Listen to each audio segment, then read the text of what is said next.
SIR প্রক্রিয়া চলছে, আর এই এসআইআর প্রক্রিয়া নিয়ে চিঠি পাল্টা চিঠি। মমতার পর এবার মুখ্য নির্বাচনী আধিকারিক জ্ঞানেশ কুমারকে চিঠি দিলেন রাজ্যের বিরোধী দলনেতা শুভেন্দু অধিকারী। এবং বিরোধী দলনেতা শুভেন্দু অধিকারী সেই চিঠিতে দাবি করলেন যে মুখ্যমন্ত্রীর এসআইআর প্রক্রিয়া নিয়ে করা অভিযোগ সম্পূর্ণভাবে মিথ্যে। দেখো,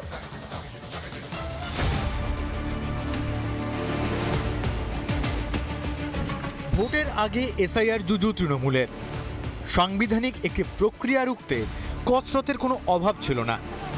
এই তো দেখুন না, টপার টপ 5 বার মমতা বন্দ্যোপাধ্যায় লম্বা লম্বা চিঠি লিখেছেন জাতীয় নির্বাচন কমিশনারকে।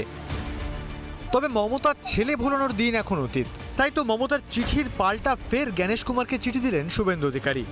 চিঠিতে শুভেন্দু লেখেন, ভোটার তালিকায় বিশেষ নিবিড় সংশোধনী প্রক্রিয়া নিয়ে মুখ্যমন্ত্রী যেসব অভিযোগ করেছেন তা সম্পূর্ণ ভিত্তিহীন।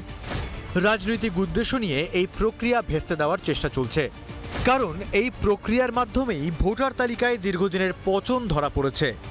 ভুয়ো নাম, দ্বৈত এন্ট্রি এবং অনুপ্রবেশকারীদের অস্তিত্ব তৃণমূলের আমলেই যাদের বছরের পর বছর লালন পালন করা হয়েছে।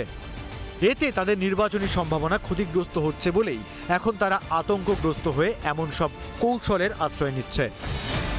বিধানসভা ভোটের আগে এসআইআর কি তৃণমূলের মাথা ব্যথা বাড়াচ্ছে? এসআইআর আটকাতে কেন এত তৎপরতা তৃণমূলের? তীব্র কটাক্ষ করেছে বিজেপি।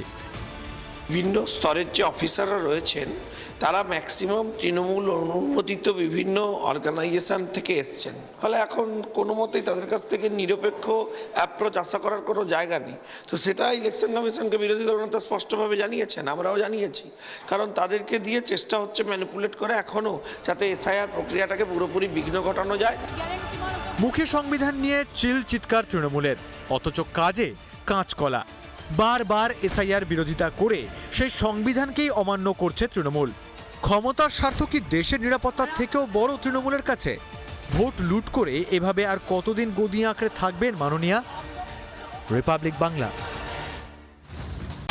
নানা ধরনের কন্টেন্ট দেখার জন্য লাইক করুন, শেয়ার করুন আমাদের ফেসবুক পেজ, সাবস্ক্রাইব করুন আমাদের ইউটিউব চ্যানেল।